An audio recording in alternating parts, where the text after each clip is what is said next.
Hello.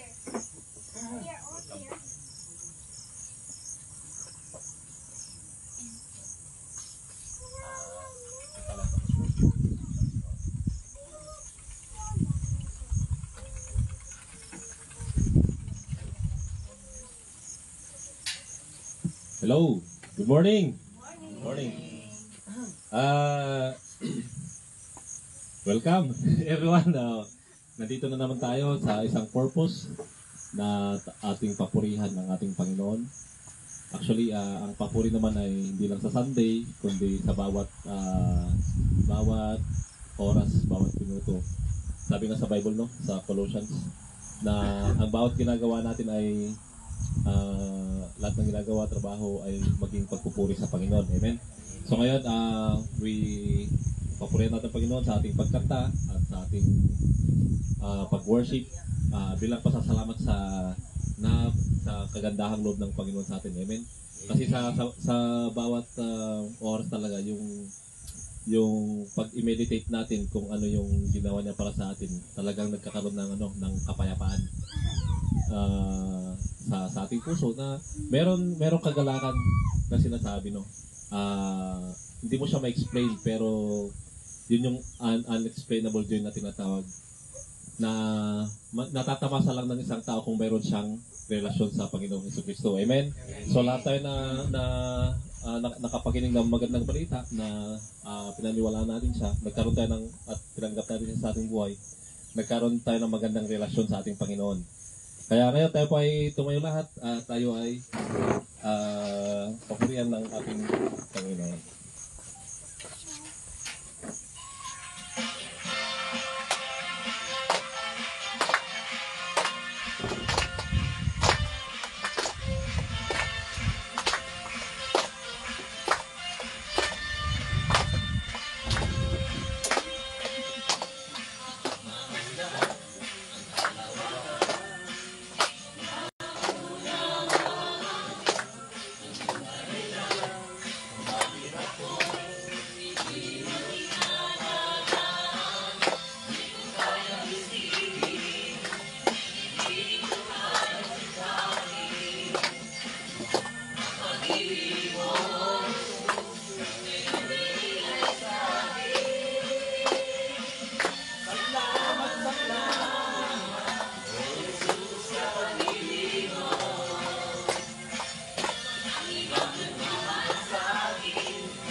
Thank you, Lord. Salamat, Panginoon, sa inyong pagmamahal, Panginoon. Thank you, Lord, sa inyong sacrifice, Lord, sa cross, Panginoon. Thank you, Lord, sa pagpapaunawa ng pagmamahal na to sa amin, Panginoon. And now we follow you, Lord. Thank you for your Son, Jesus Christ, who died on the cross for our forgiveness, O God. At hindi lang sa kapatawaran ng aming kasalanan, kundi lahat ng aming kagalingan, Panginoon. At lahat ng spiritual blessings ay nasa amin na, Lord. It's because of your great love upon us, Lord. Dahil sa inyong dakilang pagmamahal sa pamamagitan ng inyong anak na si Jesus Cristo, Lord. At ngayon, Panginoon, as we continue, Lord, na makinig sa inyong mga salita, thank you. At binuksan nyo ng aming isipan at puso, Panginoon, para tanggapin sa umagang ito ang inyong salita, Lord, na nagbibigay ng buhay.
Amen.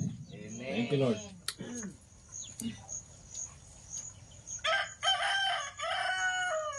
So, sabi sa 1 Peter 2:24, sa kanyang pagkamatay sa krus, pinasan niya ang ating mga kasalanan upang tayo'y mamatay na sa kasalanan at mabuhay ng ayon sa kalooban ng Diyos. Sa pamamagitan ng kanyang mga sugat, kayo'y pinagaling. Amen. Amen. Praise God, no? It's related sa kinanta natin no? About dun sa cross ng gaano pa siya kaimportante na kailangang mamatay si Kristo, no, para sa atin. Ang pinaka main reason niyan is it's not only for the forgiveness of our sins, hindi lang sa kapatawaran, kundi para pagalingin na tayo kasi wala nang ibang gamot kundi ang ginawa ni Kristo para sa atin. Amen. Ang sabi nga dito sa huling sentence na sa pamamagitan ng kanyang mga sugat kayo'y pinagaling. Amen. So, before itong last verse na to, meron pang nauna na sentence. Sabi dito, sa kanyang pagkamatay sa krus, pinasan niya ang ating mga kasalanan upang tayo mamatay na sa kasalanan at mamuhay ng ayon sa kalooban ng Diyos. So sa kanyang pagkamatay, kailangan niyang bayaran ang lahat ng kasalanan, no, na nangyari mula kay Adan hanggang sa future, past, present, and future. Kailangan niyang mabayaran yun para lahat ng benefits ay matanggap natin. At isa na nga dito ang healing. Kaya sabi dito, sa pamamagitan ng kanyang mga sugat, tayo'y pinagaling na. Amen? Pinagaling na. As in, past tense, hindi yung gagaling pa lang.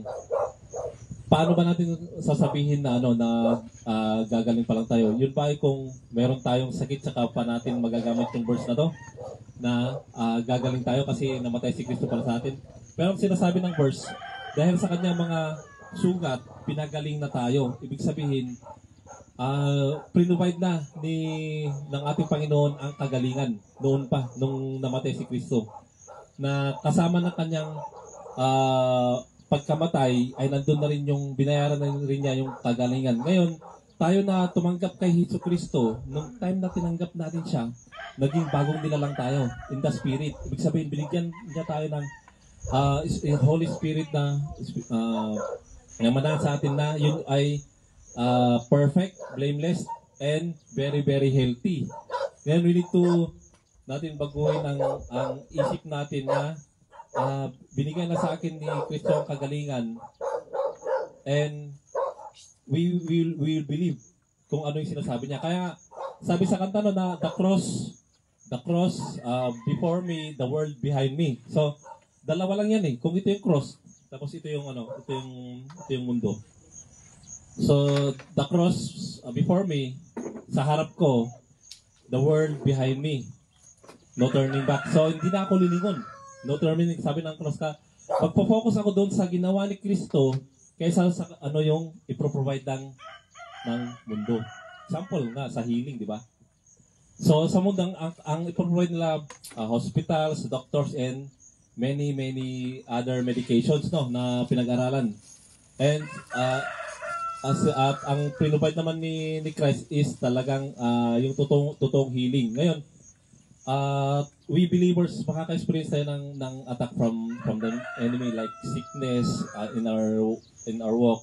Ngayon, it's either isa lang yung may dalawang choice. It's either lilingon ka sa kayang i-provide ng mundo na yun nga about natural means, or lilingon ka sa ginawa na ni Kristo na supernatural. Talagang kaya nga tinawag na supernatural or by faith, kasi paano kayo mangyayari pag sa mundo kasi may explain nila lahat ng mga klaseng sakit na napag-aralan nila, pero dito hindi mo siya makita naturally, kaya kailangan ng faith. Kaya nga by faith hindi lang tayo namumuhay sa tinapay but by every word of God na sa pananampalataya, and we live by faith to faith. So we can receive what is provided if we believe on it. So it's either we choose the word or we choose what Christ has done. So but the word of God says, let God be truth and every man a liar. So yung talagang salita ng Diyos ay totoo siya kaysa sa salita ng mundo. Kaya kaya pansinin nyo, kahit yung mga na-hospital, naubos yung pera nila pero hindi pa rin sila gumagaling, di ba? Kasi ang tunay na kagalingan talaga doon sa ginawa ni Kristo para sa atin. Kaya lagi tayong nare-remind, no? Kasi minsan na kakalimutan natin or na wawala tayo sa landas. Kasi sa libro ni Peter at ni Paul, sinabi din niya doon na kaya ko kayo nire-remind ulit, sabi ni Peter. Tapos si Paul naman, ang sabi naman niya, kahit ulit-ulitin ko pang sabihin yung mga nasabi ko na. Kasi we need to be reminded. Kaya nagpa-partake tayo every Sunday para ma-remind ulit talaga tayo kung ano yung ginawa ni Kristo para sa atin, na sapat na siya. Kaya kasabi sa sa kanta na Christ is enough for me. So kay Kristo pa lang, nasa Kanya na lahat ng pangangailangan natin. Amen? Amen. So let's distribute. So as we know, yung juice na to, it represents the blood of Jesus. Na yung dugo niya lang, ang siya lang yung makapaglilinis ng lahat ng kasalanan ng tao. Actually, nilinisan niya lahat ng kasalanan mula kay Adan hanggang sa hinaharap. Kasi wala nang ibang makakapaglinis doon. Yung mga good works natin ay fruit na lang yun. Bunga na yun ng ating kapatawaran. So hindi yung good works natin yung makakapaglinis ng kasalanan, makakapagbayad, kundi yung good works, it's a fruit of our forgiveness of our sins. Tapos yung tinapay naman, ito naman yung nagre-represent ng katawan ni Kristo na siyang nabugbog, nagkagutay-gutay para sa ating kagalingan. So ang nauna yung kagalingan natin bago yung forgiveness. So pinagaling na tayo and then pinatawad pa tayo sa ating mga kasalanan. Thank you, Lord.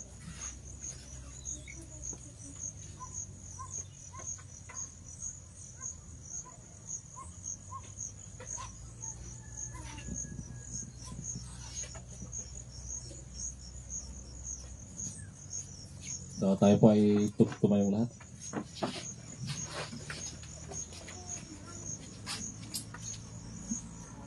Lord, maraming salamat, Lord, sa iyong katawan, Panginoon, na nagkagutay-gutay para sa aming kagalingan, Lord.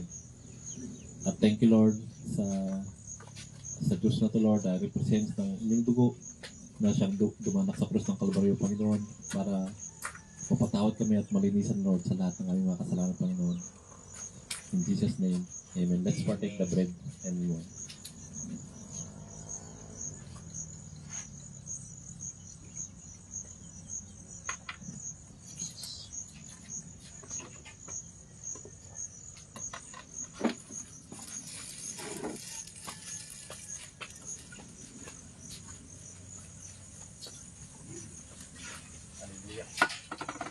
Opo, amen.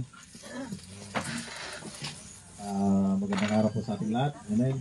So, sumako tayo na po tayo sa bibigay, amen. Mix na lang po, no? Ilocano at Tagalog para po maintindihan natin lahat. At English na rin. Kung the true definition of giving is without expecting in return, amen. Kung nagbibigay po tayo, hindi po tayo nag-expect yung sa kapalit. Amen? Kano, expectaran tayo nga dati kasukat na we are not totally giving. Singsingir tayo. Amen? Hindi na po giving yun kung inaantay mo na may kapalit. Gaya po ng salvation po natin, panakaisalakan tayo, Jesus gave His life for us without expecting in return. That's the true definition of giving. Basahin to yung Efeso 2:8 verse 9. Kung nanadjay, inilocano, sa last sentence. Insagot kada kayo ti Diyos, ti panakaisalakan nyo, tapno awan ti mangipasindayaw, iti dayto insagot iti Diyos. Amen? So nga, it's a gift, regalo. Regalo po ang ating salvation. Kaya hindi po natin pwedeng bayaran. Amen? Kasi true definition of giving, we are not expecting in return. Amen? So, tikayat ni Apo kat mamati tayo tapno ma-receive tayo yung regalo nga in sakripisyoan na. Amen? Di ba kung meron po tayong gustong regaluhan, magsasakripisyo po tayo, magtatrabaho po tayo para maipon at makapag-ipon ng pera tapos makabili ng regalo para sa ating bibigyan. Amen.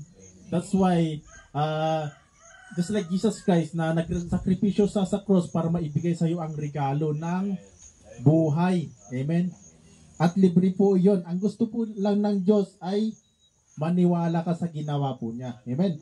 So, apay nga bakit po tayo nagbibigay? Amen.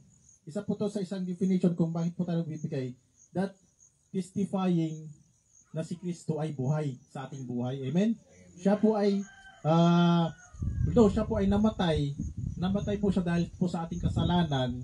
Kaya po siya nabuhay ulit para magkaroon tayo ng bagong buhay. Amen? Hallelujah. So, parang binaon po niya ang ating kasalanan. Namatay po siya sa ating kasalanan. Amen? Tapos nabuhay po ulit para maging bagong nilalang. Amen?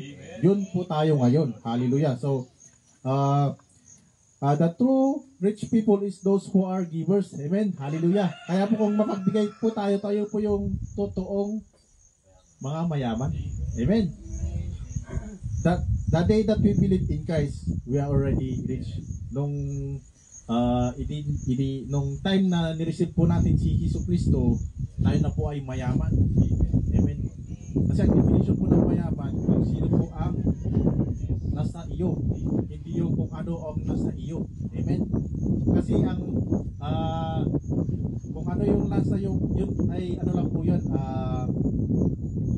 material na bagay lang po yun. Bunga lang po yun ng ng ano yung kung ano ka, bunga lang po yun. Amen. So, basahin po natin sa 2 Corinthians 8 verse 9. Amuyo ti parabo ni Apo tayo a Jesucristo, idintu an nabaknang nagbalin an napanglaw. Gapo kada kayo tapno babaknang na kayo babaen iti kinapanglaw na. Amen. Hallelujah. Alam po natin ang Diyos ay is King. Amen. King of Kings. Amen. Pero dahil sa gusto niyang sabi po dito, di po alam na sa Tagalog. Amen. Amuyo ti parabo ni Apo tayo Jesucristo. Mayaman na po siya, amen. Pero, nagbalik ito ng matanglaw, tapos, harap tayo, amen. Na, dapo ito pinapanglaw na, papaknangan na tayo. Hallelujah. So,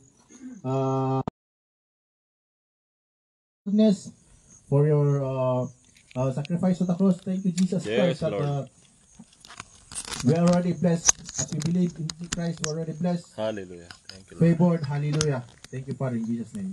Amen.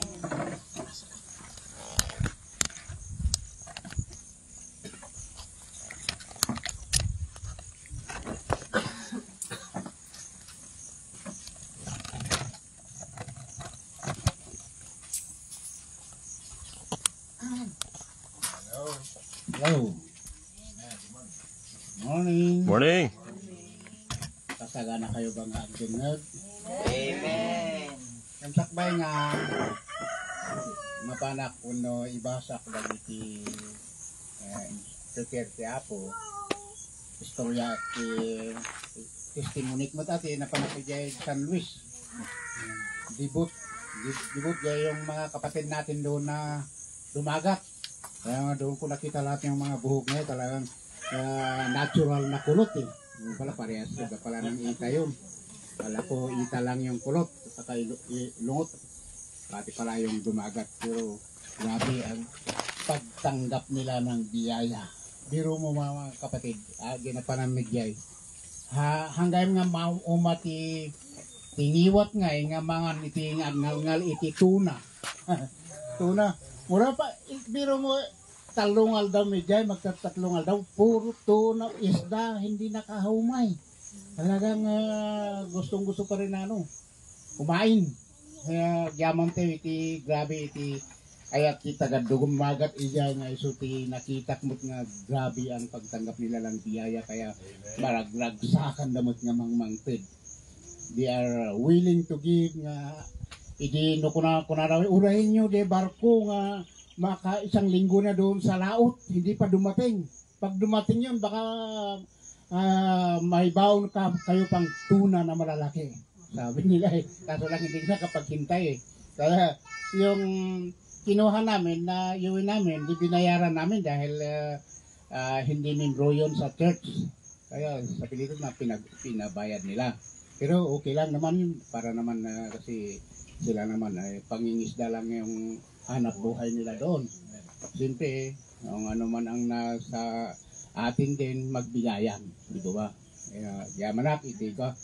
Kaya siguro baka sa susunod na sabi nilang pagpunta uli sa Dibot, baka gustong-gusto kong mapunta uli dahil grabe, nung una daw, nung pagpunta doon, bangka, binabangka nila, dahil isla yun eh.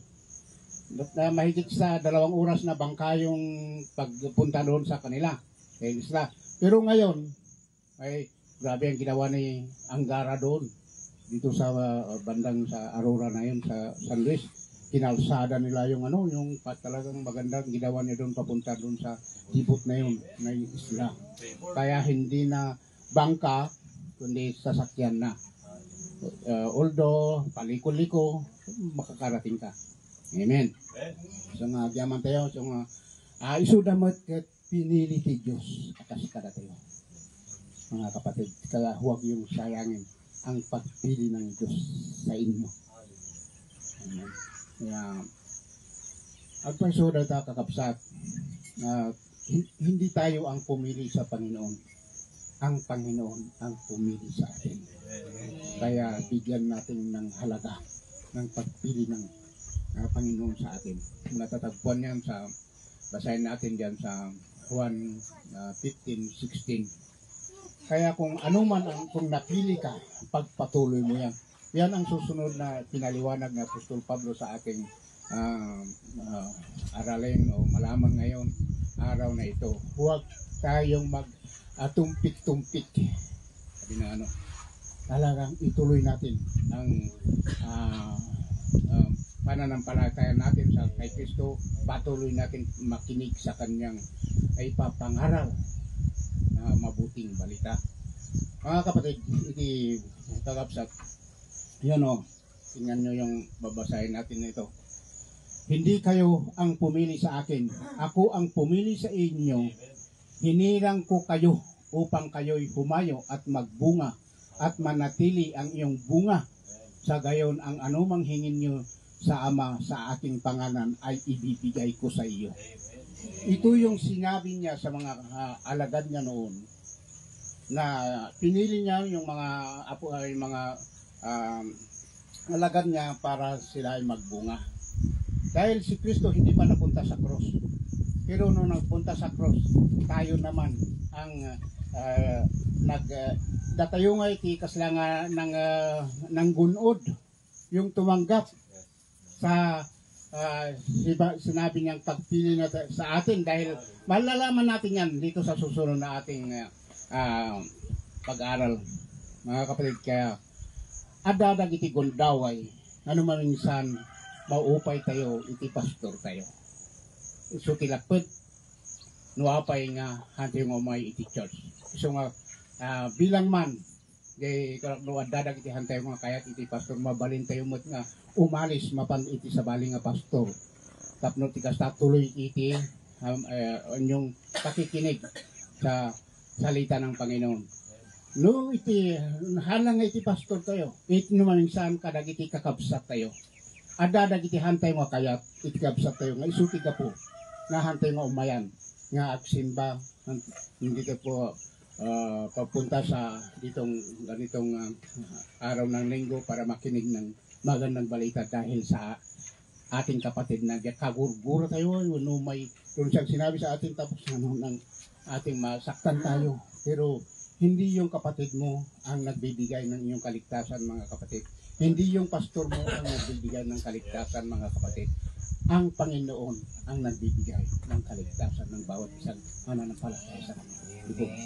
Kaya ito yung nakikita ko sa simbahan dahil maraming pagproblema ito. Kaya sabi ng yung pastor natin, si Pastor Vincent, kung hindi kayo kontento o mayroon kayong hindi nagustuhan sa aking pagpapahayag ng magandang balita, pwede kayo namang lumipat sa ibang church. Dahil minsan nangyayari nga na yun hindi makita yung ewan ko, hindi ko lang sa problema na yan, pero maraming nagsasabi na ikwento na pala siya ng ganito. Hindi natin alam ang problema. Ganito, basta ganito, yun lang. Tapos, ikwento na yung doon sa kanilang church. Pero hindi sana dapat mangyari sa atin na mananampalataya o yung tinawag ng Panginoon, mga kapatid. Bigyan natin ang kahalagaan ng pagtawag sa atin ng Panginoon. Dahil yung sinasabi ko nga, hindi kayo ang pumili sa Kanya. No, dikit. Ang Panginoon ang pumili sa bawat isa para ipagpatuloy natin ang pananampalataya sa Kanya para makarating tayo sa ating yung inasam-asam kung yung mga naghahangad na maligtas sila, ganun din tayo, mga kapatid. Amen. So dito iti agangay bawak magkadat naman minsan ada lagi dilakpit nga may simbahan gapo iti agawa yung ating lakas na masapol nga aramidit na ito, masapol nga aramidit na ito tatlo bumak nangak taklo magkaroon ako ng maraming sasakyan, maraming ari-arihan, mayroon tayong noon sa akin talagang gusto kong ganyan. Pero ibibigay din ng Panginoon yung inasam natin kung patuloy tayong manampalataya sa Kanya, patuloy tayong magpasalamat sa Kanya dahil ang Panginoon din ang nagbibigay ng ating karunungan, kalakasan para tayo ay yumaman. Hindi yung diskarte, yung mga pamamaraan para ikaw ay yumaman. Ang Panginoon din, kung hindi ang Panginoon ang magbibigay sa atin ng ating kalakasan at saka karunungan at saka kasiglahan ng ating katawan para tayo magtrabaho para sa ating gustong mangyari sa ating, gustong makamtan natin sa buhay, ay talagang ibibigay din ng Panginoon yan dahil siya nga ang magbibigay ng ating lakas. Dito matatagpuan natin, mabasa natin yan dito sa Deuteronomio Kapitulo 8, versikulo 17-18. Tignan natin ito para hindi natin alam na, hindi natin masabihin na ay yumaman ako dahil sa aking diskarte, dahil sa aking lahat sa aking lakas, dahil sa aking lahat ng ginawa ko para ako ay yumaman. Pero nagkakamali tayo mga kapatid, ang Panginoon pa rin ang nagbigay sa ating karunungan, kalakasan para tayo ay yumaman. Mga kapatid, ito. Kaya huwag na huwag ninyong iisipin na ang kayamanan ninyo ay bunga ng sariling lakas at kakayahan. Subalit alalahanin ninyong si Yahweh na yung Diyos ang nagbibigay sa inyo ng lakas upang yumaman kayo. Ginagawa niya ito bilang pagtupad niya sa kanyang pangako sa inyong mga ninuno. Mga kapatid, ito yung ginawa ng Panginoon. Dahil nangako siya kay Abraham, tayo ay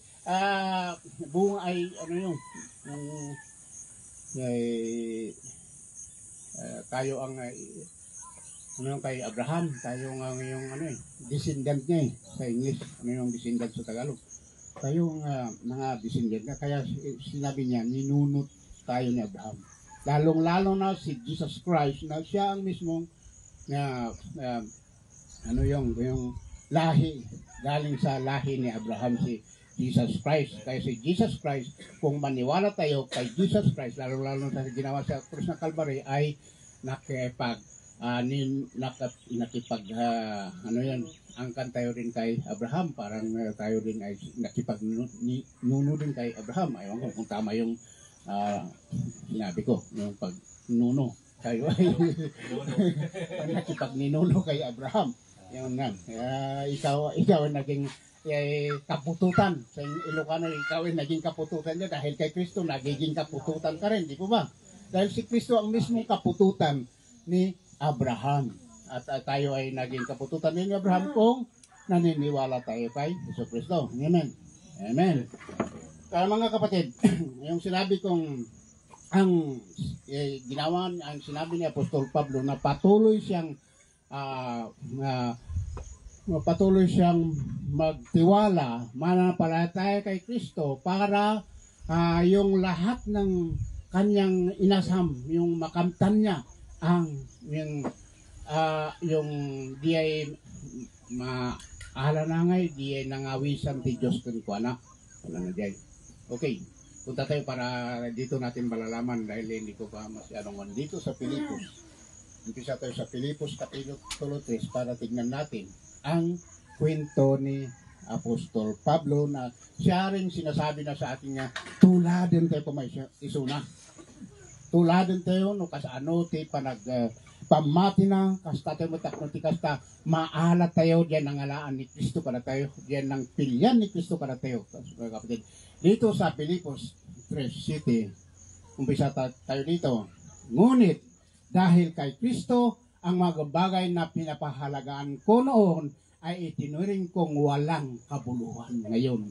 Mga kapatid, alam natin ang kwento ni Apostol Pablo na noon ay siya ay isang abogado, siya ay isang tinitingala ng mga tao, siya ay inuutusan ng mga pari dahil siyang pinagkatiwala ng pari na gumawa ng paraan. Dahil yung akala nila ay si Kristo ay isang masamang tao.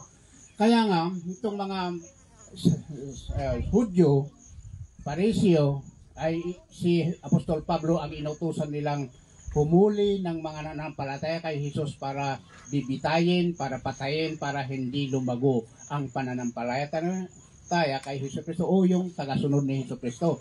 Kaya ito yung ginagawa ni Apostol Pablo noon. Pero nung siya ay tinawag ng Panginoon Hesus, siya ay nagbago na. Yung inaakala niyang gunguna, yung gunguna sa Tagalog, malalaman natin ng mamaya, yung goal, yung akala niyang siya ay mabigyan ng karangalan, mga matataas na pinakamataas na kanyang ibibigay ng mga solusyon noon, mga Parisyo, ay sinabi niyang walang kabuluhan. Yan ang sinasabi niya. Kaya ito, oo, itinuturing kong walang kabuluhan ang lahat ng bagay bilang kapalit ng lalong mahalaga ang pagkakilala kay Kristo Jesus na aking Panginoon. Ang lahat ng bagay ay ipinalagay kong walang kabuluhan at itinuring kong basura, makamtan ko lamang si Kristo. Titaan nyo kakapsat. Bilang ng ay sungarugit, jay amuna mahalaga yung importante jay kasasaad na ito.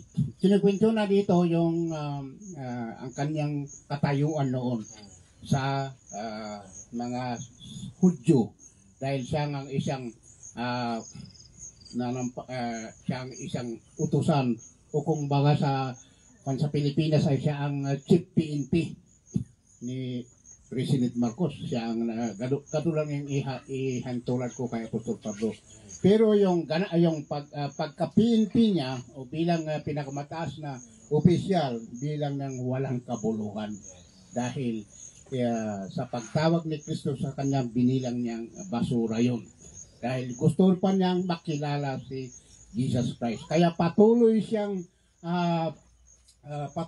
ginagamit ng Panginoon Jesus para lang patuloy siya sa kanyang ginagawa para lahat maraming mananampalataya kay Jesus. Iba na ngayon ang gumamit sa kanya, ang Panginoon Jesus, dahil siya ay isang napili katulad natin. Tayo ay napili, tayo ay pinili ng Panginoon, hindi ang Panginoon ang pili sa atin, kundi tayong pinili ng Panginoon para tayo agbunga. Yang iti kasat yung agbunga. Paano tayo magkaroon ng bunga? Makalalaman natin yan sa susunod na talaga.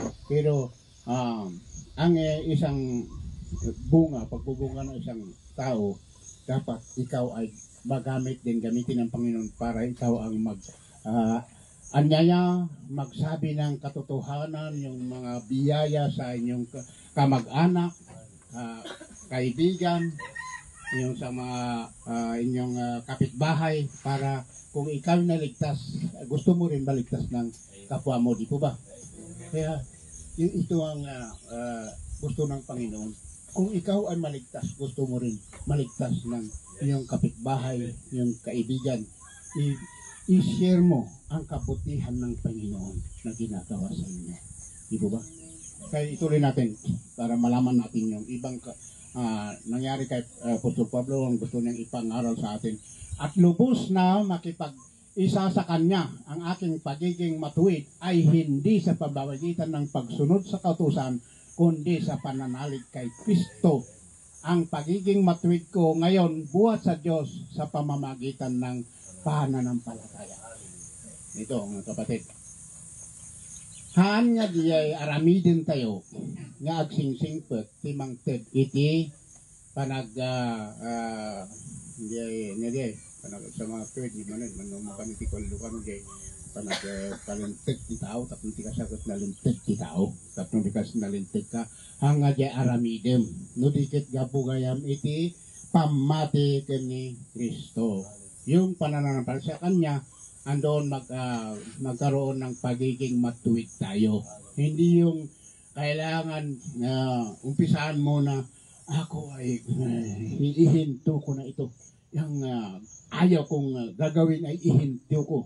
Mga kapatid, hindi yon ang pamamaraan para ihinto mo. Makinig ka lang sa biyaya o sa magandang balita, may ibabalita sa tuwing ganito, dahil yun na, hindi mo namalayan ay hindi mo pala ginagawa ang ayaw mong gawin sa inyong katawan. Ito ba? Pero dahil marami nga, lagi kong sinasabi noon na ilang beses kong New Year's resolution dahil ayaw ko nga ako rin talagang sawang-sawa na ako sa aking ginagawa. Pero hindi nangyari. Oo nga, sa isang buwan, sa 3 buwan, pwede mong masunod. Pero pabalik-balik na naman. Pero kalaunan, mula nung narinig ko ang biyaya ng ating Panginoon, doon ko na pagtanto, doon ko nalaman na hindi ko pala ginagawa ang dati kong ginagawa.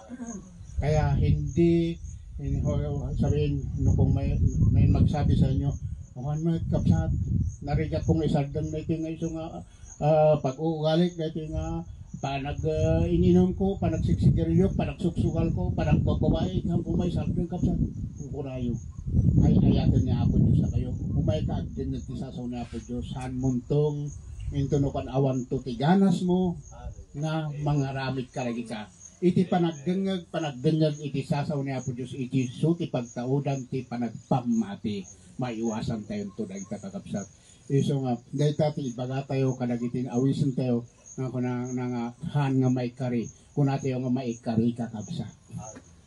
Sa pulin niya po Diyos, ti, dagiti agar aramid ti kakasta. Takunana, ni Kristo imay, gapu ka dagiti nagbasol, saan nga imay kadagiti nalintag. Tanya pa lang ti kapang sa pulang tinalintag nalintag na nga ro doon, apay nga mapanpalang ni Kristo, agyaman data nalintag da. Ngam, dagiti padat tayo nga iso nga managbasol pa lang ako natin nga hanga may kari tayo kakabsat. Iso nga wisan tayo iso da makita tayong to tibanag tibunga iso nga yapo na nga da kayo di na pinili kayo tapnong kayo kat agbunga kayo kakabsat. Tibunga tayo di pa nagpamati tayo iso tibunga di pa nagbalbalayo dagiti iso nga katauhan tayo dagiti ada nga ilubungan nga iso makanagbiag tayo kakabsat. Ituloy tayo kakabsat.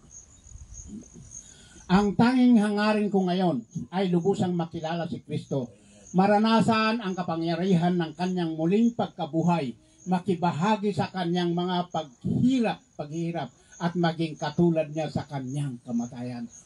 Diyaman tayo kakapsag. Iti da ito'y, siguro, kada tayo mo, adadagitik ko tarigagay tayo, nga nukas ano ti ada nga maranasan ni Kristo, nga iso nga natay, nagsagaba, kakastoy kahit na Apostol Pablo nga ibahagi sa atin ngayon. Yun din sana ang maramdaman natin para lubos pa tayong makilala ang Panginoon Jesus. Amen. Dahil ito kahit ni Apostol Pablo nga ibahagi sa atin ngayon. Ito marami pang gusto ni Apostol Pablo nga ibahagi sa atin yung susunod na versikulo. Humaasang akon man ay muling bubuhayin mula sa kamatayan.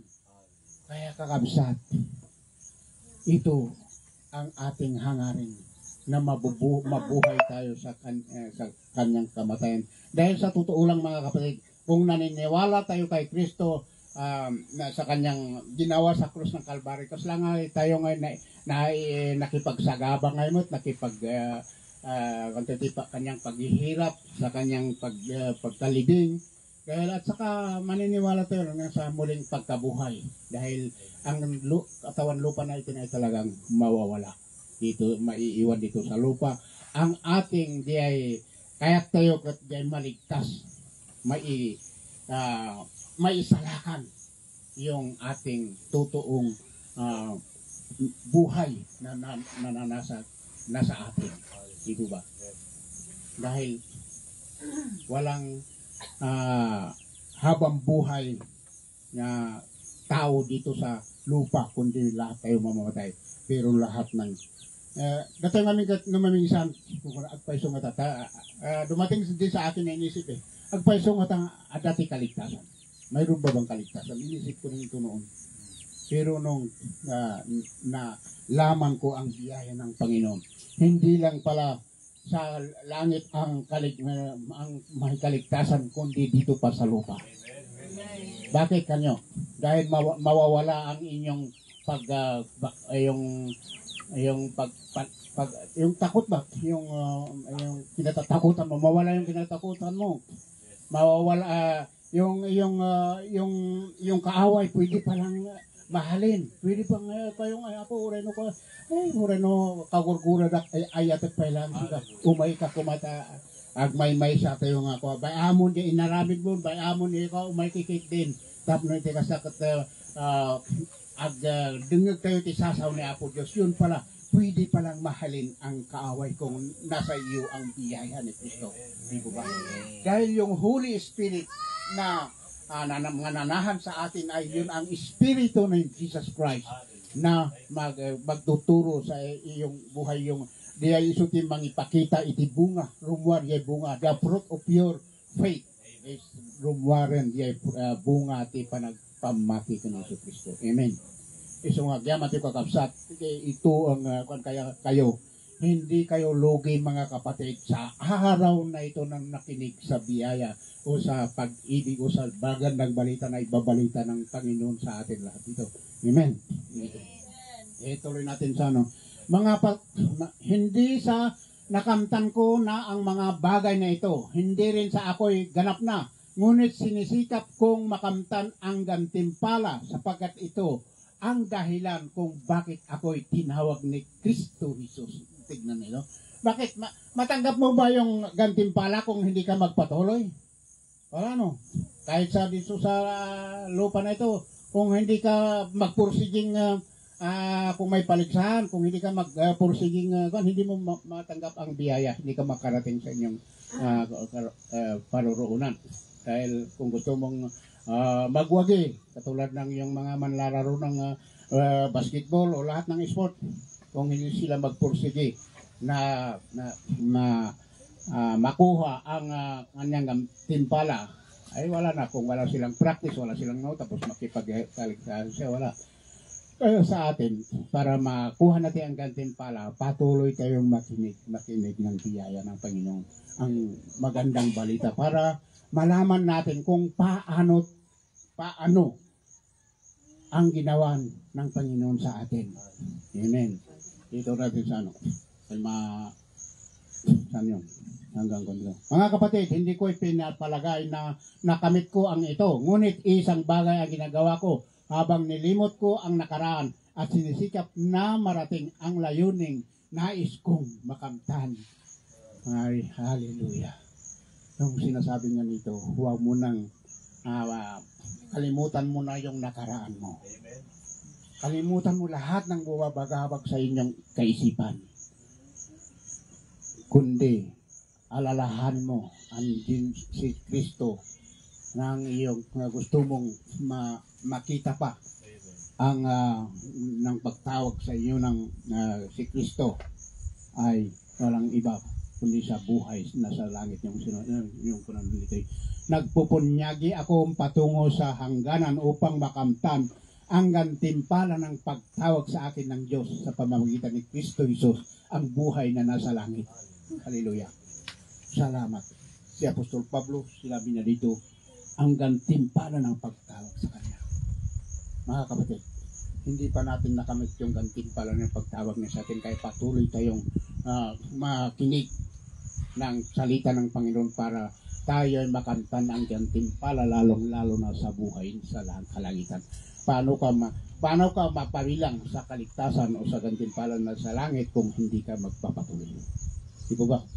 Kasi anong mapabilang ka nga may salakan ni langit nuhang ka nagtuloy nga iso nga mamati ni Kristo Jesus. Ang kagtuloy nga iso nga agdengeg inisasaw ni Apo Diyos kas ano nga ada nga di maawat mo dayta nga iso nga si biyag ijay langit nga yaw awis na. Kaya patuloy tayong makinig. Patuloy tayong magpasalamat sa lahat ng bagay na ginagawa ng Panginoon sa atin. Ito ba? Tuloy natin. Ganyan ang dapat maging kaisipan nating mga matatag na sa pananampalataya. Kung hindi ganito ang inyong pag-iisip, ipaunawa iyan sa inyo ng Diyos, mga kapatid. Sige. Ang mahalaga ay ang panghawakan natin ang ating nakamtan na. Siyempre, panghawakan mo na. Naniniwala ka na. Natanggap mo na ang biyaya. Kailangan huwag kang bumitiw sa panghawakan mo ang iyong pananampalataya. Sa mga kapatid, nagkaisa kayong tumulat sa halimbawang ipinakita ko sa inyo. Pag-ukulan din ninyo ang nang pansin ang lahat ng sumusunod sa aming halimbawa. Mga kapatid, na yung makikita naman natin sa pananampalataya ng iba, nahalat ay sila ay masaya. Sila ay parang walang katapusan ng kanilang pagpapasalamat sa Panginoon sa kanilang ginagawa dahil sila ay tumutulong lahat ng mga kailangan ng medyo may nangangailangan, magbigay ka, tulungan natin. Yun ang ipapahiwatig ni Apostol Pablo dito, na tingnan natin yung mga halimbawa na pinakita katulad ni Apostol Pablo. Ito si Apostol kasi Pablo ay siya pumunta sa na mamahayag ng ginawa ng Apostol ay ni Jesucristo. Kaya ito yung sinasabi niya, lahat mayroon siyang nakita. Taga Macedonian Church, kahit sila ay pulubi, naghihirap, pero sila ay bukas loob na magbigay, na tumulong sa nangangailangan. Yun ang nakita ng Apostol Pablo, at yan ang gusto niyang ipaalaala din sa atin kung mayroong mang ganitong kailangan ng mga kapatid natin. Huwag nating pulitan diya puso tayo, no, ikikip diya yung sunod na ikikip puso tayong magbigay ng kanilang pangangailangan. Yun ang yung gustong ipahiwatig ni Panginoon. Ani Apostol Pablo sa sunod. Sapagkat tulad ng madalas kung sinasabi sa inyo noon at ngayon, luha ang inuulit ko, marami ang namumuhay bilang mga kaaway ng Kristo. Dito nakita ni Apostol Pablo na although sila ay narinig sa kanyang pagpapahayag ng magandang balita, pero marami ding yung nagbabag-slide, marami ding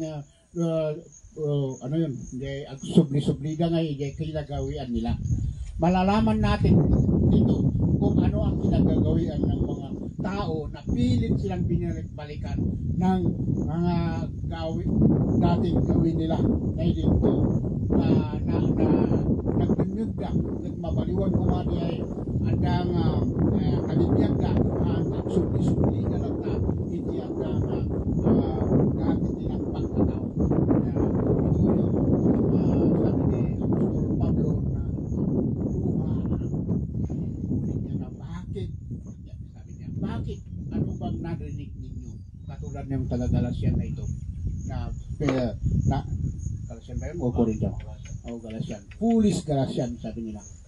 Nalaman nyo ang katotohanan, bakit kayo bumalik ulit sa dating nyong gawin. Kaya tayo rin ngayon, hindi makita ang bunga sa atin dahil balik-balikan natin ang dati nating kinagawian. Dito. Ano ang dating siyang ginawa?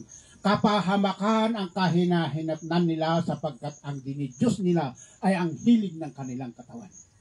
Ikinararangal nila ang mga bagay na dapat sana nilang ikahiya at wala silang iniisip kundi ang mga bagay na may kinalaman sa mundong ito. Mga kapatid, yung dapat natin ikahiya, yung sinasabi ko kanina na inyong dating pagkatao, yan ang gusto ng Panginoon, na kung nalaman mo, tinanggap mo ang biyaya ng Panginoon, sana maipakita sa atin ang bunga na ating pananampalataya kay Jesucristo. Di po ba? Bunga yun. Di bunga. Noon pa'y, mga kapatid, ngahan tayo nga iso nga maiwasan, dagita da nga iso nga aramid, dagiti linalasag kakapsat. Numan pa'y hantayo nga iso nga nga gaputa ko natin ayaw masulisugak met ako nga kaya kapsat hang kalatanga maupay nga iso nga may nagdingag iti sasaw ni Apo Diyos taday tantuti nga pigsam nga iso nga agdingag uno dagita in ka pa nagdingag taday ta nga iso nga dangar arami din dahi nga lasag Jay say kunak nga kusan to nga iso nga maawan na ita. Kusan to nga awan ganas na nga iso aramidin na ita kakapsan. Kaya ito iti kahit ni Apostol Pablo nga ano yung sabi niya the cross na kunan na jay ibalik mo nga sa sunod. Ayun o, kaaway. Jay kunan na kaaway pala. Kabusor ti cross ni Kristo. Hinto nga may sa tayo nga iso nga ada nga naugasan may sa tayo nga napabaro ti biyag na gaputi biyaya nga midjalata nga hanga maiwasan dagiti da nga iso nga aramid dagiti sunay lubungan isuday ta iso nga kunana nga kabuso ti krus ni Kristo kakapsa. Dayta ti iso nga da nga makikita tayo ti dayto nga kayat na nga iso nga linisin kada tayo. Kayat na nga iso nga makita dagiti iso nga bunga kakapsa. Dito ba? Amen. Ituloy tayo kakapsa. Subalit sa kabilang dako tayo ay mga mamamayan ng langit. Mula ro'y hinihintay nating pananabik ang Panginoong Jesus Christ. Hesus Kristo ang ating tagapagligtas kakapsat. Kat noda nga patuloy tayo nga nagdengeg iti sasaw ni Apo Diyos katagitiyo tutuong pagtanggap natin sa Kanya tayo ay bayan ng langit mga kapsat. Sigurado mapantayo iti dayta nga isong ayaw awis ni Kristo nga makipagyan tayo jay adda nga ayan na jay lugar na kakapsat. Isong agyaman tayo kadagitiyo nga isong agundaway iti adda nga ipanpanagnak ngunit palpalawag ni Apostol Pablo iti dayto nga isong adal tayo tatakunan na iti dayto. Sa pamamagitan ng kapangyarihang ginamit niya sa pagpapasuko sa lahat ng bagay ang ating katawan, may kahinaan ay babaguhin niya upang maging katulad ng kanyang katawan maluwan hati.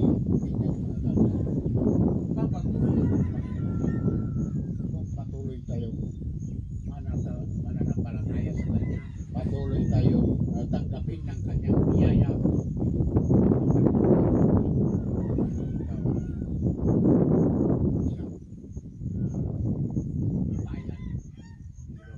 Sigurado tayo pupunta tayo sa Kanyang kinalooban. So, yaman ito kakapsat itinitay. Uray no hanga kwa. Dangan pag-istoryan mo ni Brother Andy Piman. Kwa. Idi ngana idi agdeng-deng iti ko kuno nang nalagan ti panaggargaraw na tata. Amen. Oy, nalagan ti panaggargaraw na. Kaliwat kanan pa iti tumawag kanya nang ay ipaninja kaya. Ako gaya nga amo di debak di balay na tinestimor nyo di balay na pag-asal ti biyaya ng Panginoon. Kaya hindi tayo hindi maniwala tayo patuloy tayo makinig sa salita ng Panginoon. At agyaman ako iti dito nga church niya kaya hindi pinanawag na church hindi karusalisan at adu ti babay may tatapin manawag ka dyan may sa ating lalaki na di brother adulaan niya nga magyaman ako iti dito halos umay daamin at halos pumarehas ti at ti ay parehas ti babae ken lalaki at mga asawa iso nga magyaman kayo na numumpay dagiti kado mga hangang umay ti asawa da maniwala tayo nga maakay danto umay danto ag dengeg to makita danto lang ti Kristo kada kayo nga makita da ni Kristo nga adda kada kayo ket awis nga paiso baka wala idikot manag-ungot nila kay ko ang nga guguhit ang tabi niya makita na to kaya mat na babae ay wala lalaki no niya babae iti ko ni nila kataman nga hanga kwarita hanga kut-kutot hanga pa idikot tawa sexy patindak man no pa kuna to tilalaki ni maya sa mo ti dengdeng na umayak man may bakit nakakura na niya kadati mga lalaki umayak mo't lakay makita ka nagsingsingpat ka matatan nandiyan hindi ko na nga dati tingnan mo kung natin yun ang bunga so ti bunga nga makita ti kapamilya tayo umay danto kaya di po ba isang agyaman na iti nga church kaya ko anak nga may isa nga lalaki to no di kat ado pa maigid-gidwa ti lalaki ken babae no umay da amin di talaga kung man ngay ket adapi man dagiti nasisita nga isong napananda dadagiti siyempre gapo iti yan imadayudan amo nga nagrubuhatin dagiti na panaki pakpakyaw tira iti dayta banda na tayo so nga awan dadagiti daduma nga magyamanak latata hanlata nga magkatdiay bini nga nangegda umay ng mga umay nya so nga dagay da kakaro ba tayo no bilang man to ka uray yung tirata basta no makita kayo may kapsat yung matagyaman ta kasi hindi yung ang kakanungay may ko na ni pastor hindi may babaga di ay nya apa nga ang kakanungam umay maram to ikunayon to nay baka among mga Domingo tatani Domingo tatay og yaman kasi pasalamatan ang ating Panginoon yati baga tayo nya okay mga kapatid mga isa dito yung isa yung magpanangin bingay iti dito yung isa nga insaganan ti Apo nga isa nga ay adagan ti may sang ako yung may isa pala parang mahalaga itong malaman natin arami Acts Acts 17:25 yata yun maganda dito eh sa Tagalog pero sa Ilocano na dito sa maganda ang pagka translate niya dahil sa Biblia kasi maraming medyo may ano din naunag nga kunara kung natili ko Ilocano naunag nga sarita na maintindihan katulad niya sa Tagalog mayroong malalim na Tagalog na hindi maintindihan kaya dito sa ibasa kong huli dahil ang iyan ko kasi yung pagbibigay kaya ang Panginoon hindi niya kailangan ang pera ninyo ang Panginoon hindi niya kailangan ang pera natin ang kailangan ang pera ng binibigay ninyo ay para sa atin kapwa para maabot natin yung mga gusto nating maabot ng mga kapatid